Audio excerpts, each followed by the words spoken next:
Welcome to the Leo. Jaganmohan రెడ్డికి త్వరలోనే అతి పెద్ద ఎదురు దెబ్బ తగలబోతుందా? ఎవరు పేరు చెబితే జగన్మోహన్ రెడ్డి గుండెల్లో రైళ్లు పెరిగెడతాయో అలాంటి వ్యక్తే నూతన డీజీపీగా రాబోతున్నాడంటే ఎస్ అవుననే సంకేతాలు వస్తున్నాయి.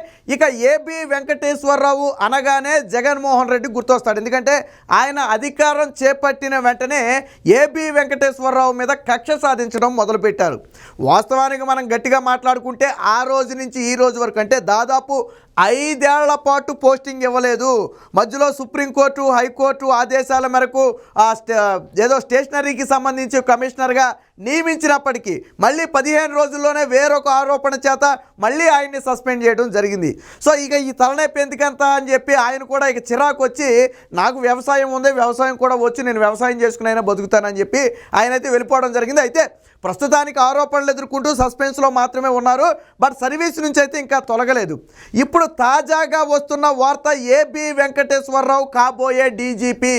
ఒకవేళ ఇదే కన జరిగితే జగన్మోహన్ రెడ్డికి స్ట్రోక్ వచ్చినంత పని అవుద్ది. ఎందుకనంటే ఏ చరిత్రలో ఏ ప్రభుత్వ ఉద్యోగిని ఏ సీఎం వేధించనంతగా ఏబి వెంకటేశ్వరరావుని జగన్మోహన్ రెడ్డి అండుకో వేధించారు.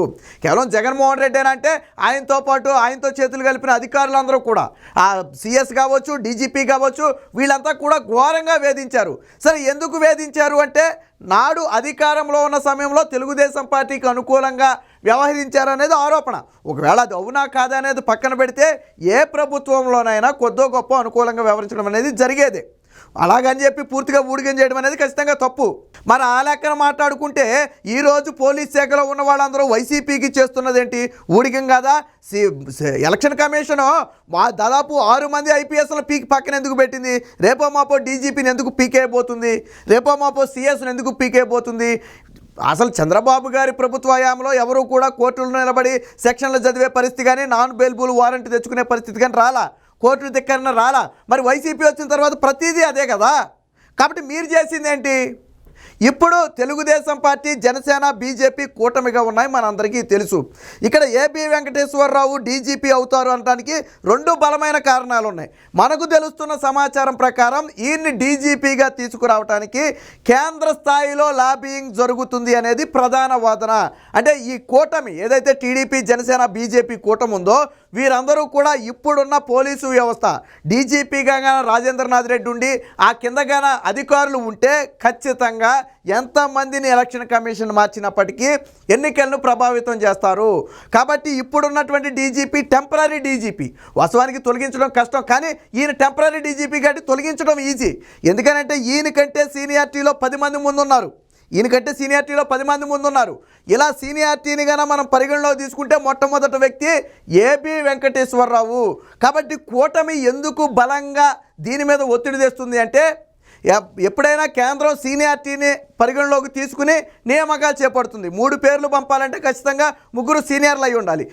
అలాంటి వారిలో మొట్టమొదటిగా వచ్చే పేరు ఏదయ్యా అంటే ఏబి వెంకటేశ్వరరావు. సో ఇప్పుడు పోలీసు శాఖలోనే అత్యంత సీనియర్ అధికారి ఏబి వెంకటేశ్వరరావు. కాబట్టి ఆ వ్యక్తిని గన డీజీపీగా నియమిస్తే జగన్మోహన్ రెడ్డి ఆటలు మొత్తం కూడా కట్ అవుతాయి. ఎన్నికల నిర్వహణలో ఇప్పటి వరకు వైసీపీ అనుసరించిన విధానాలు మొత్తానికి కూడా అడ్డుకట్ట వేయొచ్చు. ఏదైతే పోలీస్ శాఖను అడ్డం పెట్టుకుని వచ్చే ఎన్నికల్లో జగన్మోహన్ రెడ్డి గెలవాలి అని ఒక ప్రణాళిక రచించాడు. ఆ ప్రణాళిక మొత్తాన్ని కూడా భద్రం చేయొచ్చు. ఎందుకంటే ఒక పోలీస్ శాఖ బాసుగానే తలుచుకుంటే ఎలాంటి మిరాకిల్స్ అయినా చేయొచ్చు, ఏదైనా చేయగల సమర్థత వాళ్ళకు ఉంటుంది. కాబట్టే ఇప్పుడు డీజీపీగా ఉన్నటువంటి రాజేంద్రనాథ్ రెడ్డి వైసీపీకి అనుకూలంగా పనిచేస్తున్నాడు. కాబట్టి అలాంటి వ్యక్తిని తప్పించాలి. ఇదే సమయంలో జగన్మోహన్ రెడ్డి చేతిలో ఘోరంగా వేధింపులకు గురైనటువంటి ఏబి వెంకటేశ్వరరావు వస్తే జగన్మోహన్ రెడ్డి ఆటలు సాగవు. పైగా జగన్మోహన్ రెడ్డికి చెంపపెట్టు. ఏదైతే తన అధికారాన్ని అడ్డం పెట్టుకుని 5 ఏళ్ల పాటు పోస్టింగ్ ఇవ్వలేదో ఈరోజు ఆయన డీజీపీగా పోస్టింగ్ తీసుకుంటే అది జగన్మోహన్ రెడ్డికి అతిపెద్ద చెంపపెట్టు కొట్టిన అంటే అన్నిటికీ సమాధానం చెప్పినట్టే ఏబి వెంకటేశ్వరరావు. కాబట్టి దీనికి సంబంధించి కూటమైతే బలంగా లాబింగ్ జరుపుతున్నట్టుగా తెలుస్తుంది. అయితే ఇది ఎంతవరకు సాధ్యం అవుతుంది అనేది వేచి చూడాలి. ఇక ఏబి వెంకటేశ్వరరావుని ఎందుకు సస్పెండ్ చేశారనేది ఆల్రెడీ ఇందాకే చెప్పాను. టీడీపీకి అనుకూలంగా వ్యవహరించారనేది కారణం లేదు, అంతకంటే ఏదో బలమైన కారణం ఉంటుందని చెప్పి బయటికి చెప్తున్నప్పటికీ బయటికి తెలిసేది మాత్రం ఇంతవరకే.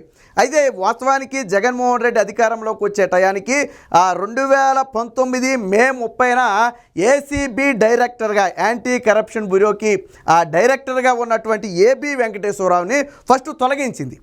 అక్కడ ఆ పోస్ట్ నుంచి తొలగించిన తర్వాత వెంటనే పోస్టింగ్ ఇవ్వాల.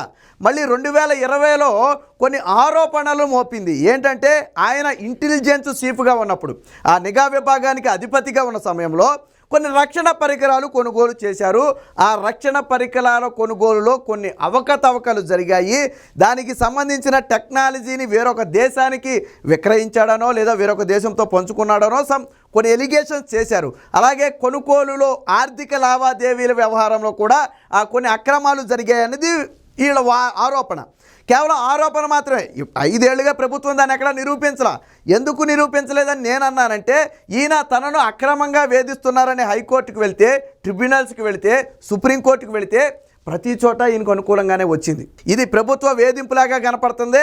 ఎప్పుడో జరిగిన వాటిని, అది కూడా పూర్తి ఆధారాలు లేకుండానే కేవలం వేధించాలి. అసలు అధికారంలోకి వచ్చిన వెంటనే తొలగించారు అంటే, అధికారంలోకి వచ్చిన వెంటనే మీకైతే తెలియదు కదా, మే 30న మీకు తెలియదు కదా, 2019 మే 30న జగన్మోహన్ రెడ్డికి తెలియదు కదా ఆయన ఏం చేశాడో. ఒక 3 నెలల్లో 6 నెలల్లో గడిచి విచారణ చేసుంటే అది వేరు. కాబట్టి ఇదంతా ఏదో కక్ష తీర్చుకోవడానికి చేసినట్టుగా ఉంది. సో ఇన్ని రోజుల పాటు ఆయన సస్పెన్షన్ అనేది ఎట్టి పరిస్థితుల్లో కుదరదు ఆధారాలు లేకుండా. కాబట్టి ఆయనకి పోస్టింగ్ ఇవ్వాలని చెప్పి అన్ని కోర్టులు తీర్పులు చెబితే, తప్పని పరిస్థితుల్లో ఆ ప్రింట్ అండ్ స్టేషనరీకి సంబంధించి ఆయన కమిషనర్గా నియమించారు. అంటే ప్రజలతో సంబంధం లేని ఒక విభాగానికి తోసేశారు. సరే, ఓకే, అక్కడైనా సరే ఎక్కడైనా ఉద్యోగం అనేది చేయాలనుకుంటే అది వేరే విషయం. సో తోసేశారు. కానీ వీళ్ళ కక్ష చాలా. ఎప్పుడైతే ఏబి వెంకటేశ్వరరావు కోర్టుల్లో ఈ ప్రభుత్వాన్ని ఛాలెంజ్ చేసి కోర్టుల్లో గెలిచాడో, జగన్మోహన్ రెడ్డి ఇగో దెబ్బతింది. నేనేంటి ఒక పోలీస్ అధికారిని పోస్టింగ్ రాకూడదని అడ్డుకుంటే కోర్టుల ద్వారా తెచ్చుకోవటం ఏంటని చెప్పి ఇగోలికి వెళ్ళిపోయి, ఇలా అయితే లాభం లేదు, ఈయన మీద కొంచెం కఠిన నిర్ణయం తీసుకోవాలని చెప్పి అప్పుడు ఈయన ఇంటెలిజెన్స్ ఏదైతే నిఘా విభాగానికి చీఫ్గా ఉన్నాడు, ఆ సమయంలో కొనుగోలు చేసినటువంటి రక్షణ పరికరాల వ్యవహారంలో అవకతవకలు జరిగాయని చెప్పి ఆ ఉద్దేశంతో మేము సస్పెండ్ చేస్తున్నామని సరిగ్గా పోస్టింగ్ ఇచ్చిన 15 రోజులకే మళ్ళీ ఈయన్ని సస్పెండ్ చేశారు. అంటే అసలు ముందు పోస్టింగ్ ఇవ్వలేదని కోర్టుకు వెళ్తే పోస్టింగ్ ఇవ్వకుండా రోజులు కుదరదంటే పోస్టింగ్ ఇచ్చారు. ఇచ్చిన తర్వాత ఇలా కాదు, ఈయన మీద ఎలిగేషన్ వేసి సస్పెండ్ చేయాలని చెప్పి మళ్ళీ ప్రింట్ అండ్ స్టేషనరీలో ఉన్నటువంటి ఈయన మీద నిఘా విభాగాధిపతిగా ఉన్నప్పుడు జరిగిన అవకతవకలకు సంబంధించి చేయటం జరిగింది. అప్పుడు సమీర్ శర్మ ఈయన్ని సస్పెండ్ చేసింది. బహుశా సమీర్ శర్మ అప్పుడు చీఫ్ సెక్రటరీగా ఉన్నటువంటి వ్యక్తి సస్పెండ్ అయితే చేయడం జరిగింది. సరే, తర్వాత కూడా ఈయన కోర్టుకు వెళ్ళి పోరాడొచ్చు, కానీ సరే చేశాడు. కానీ ఎందుకు ఇప్పుడు దాంట్లో కాదనుకోండి ఇంకో దాంట్లో దేంట్లో వేస్తారు, అది కాదనుకోండి ఇంకో దాంట్లో వీళ్ళ ఉద్దేశం ఏంటి, పగబట్టారు. సో ప్రభుత్వం వాళ్ళ చేతిలో ఉండి పగబట్టారు కాబట్టి ఒకదాని తర్వాత ఒకటి ఏదో పేరుతో సస్పెండ్ చేస్తూనే ఉంటారు. ఈ తలనొప్పి అంతా నాకెందుకు, నేను పోయి వ్యవసాయం చేసుకుంటా, మీరు చేసుకునేది ఏదైనా ఉంటే చేసుకోండి, నేను ఎవరికి ఎక్కడ సమాధానం చెప్పాలో నేను వాళ్ళకి అక్కడ సమాధానం చెప్తానని చెప్పి ఆయన వదిలేయటం జరిగింది. తర్వాత ప్రభుత్వం కూడా స్తబ్దుగా ఉంది. మళ్ళీ ఏం రాశారనుకుంటున్నారు వాళ్ళు సస్పెండ్ చేసేటప్పుడు? వాస్తవానికి ఇందులో ఇలా కలిసి వచ్చిన అంశం ఏంటంటే, ఎవరైనా సరే ఒక ఐఏఎస్ కానీ ఐపీఎస్ అధికారుల మీద ఏదైనా ఎలిగేషన్ వచ్చినప్పుడు ఆ ఎలిగేషన్ కంప్లీట్ అయ్యే వరకు, కేంద్రంలో దానికి అప్రూవల్ వచ్చే వరకు వారిని సర్వీస్లోకి తీసుకోకుండా సస్పెన్షన్లో ఉంచవచ్చు. ఆ పవర్స్ ప్రభుత్వానికి ఉంటాయి. ఏ రాష్ట్ర ప్రభుత్వం అయితే ఆ రాష్ట్ర ప్రభుత్వం. సో ఆ ఎలిగేషన్స్ క్లియర్ అవ్వకుండా జగన్మోహన్ రెడ్డి అధికారంలో ఉన్నంతకాలం ఏం చేశాడు, ఆ పై స్థాయిలో దాన్ని క్లియర్ అవనివ్వలా ఎక్కడా కూడా. ఇది విచారణ చేసి అది నిజమా కాదా అని తేల్చాల్సిన వాళ్ళు తేల్చలా.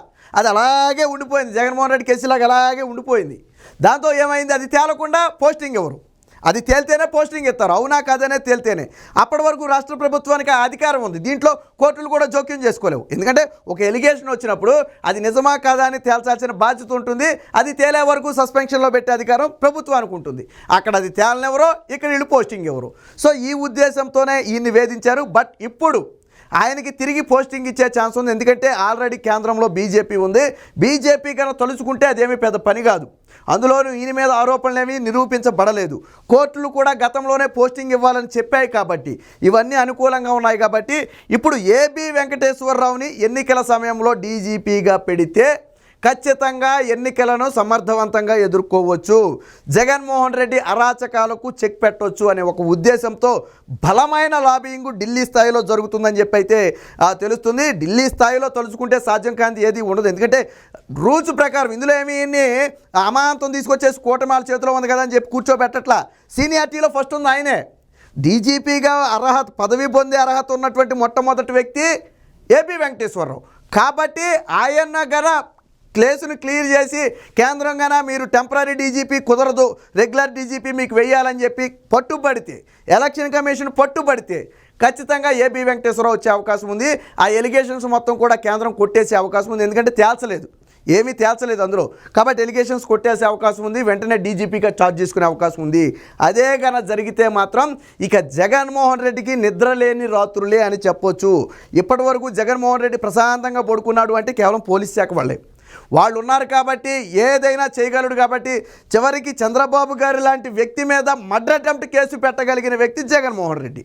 ఎవరిని అడ్డం పెట్టుకుని? పోలీసులను అడ్డం పెట్టుకుని. రేపు ప్రభుత్వాలు మారాక వీళ్ళు ఎక్కడికి తప్పించుకోలేరు, అది వేరే విషయం, పక్కన పెడదాం. కాబట్టి అలాంటి వ్యవస్థ ఉంది కాబట్టి జగన్మోహన్ రెడ్డి ఇప్పటివరకు డ్రామాలు ఆడాడు. బట్ అలాంటి శాఖకు గన బాసుని మారిస్తే ఖచ్చితంగా జగన్మోహన్ రెడ్డి ఆటలన్నీ కూడా కట్ అవుతాయి. ఏది ఏమైనప్పటికీ ఇప్పుడు ఏబీ వెంకటేశ్వరరావు డీజీపీగా వస్తాడు అనే వార్త ఏదైతే ఉందో అది వైసీపీని ఒక్కసారిగా ఉలిక్కిపాటుకు గురిచేసింది. ముఖ్యంగా తాడేపల్లిలో తీవ్ర ప్రకంపనలు సృష్టించింది. మరి ఒక వారం రోజుల్లోనే దీని మీద ఒక క్లారిటీ అయితే వచ్చే అవకాశం ఉంది. చూద్దాం మరి ఏబీ వెంకటేశ్వరరావుని డీజీపీగా తీసుకొస్తారా లేదా జగన్మోహన్ రెడ్డి మరొకసారి కేంద్రం మీద ఏదో ఒక రకంగా ఒత్తిడి తెచ్చి అడ్డుకుంటారా అనేది వేచి చూద్దాం.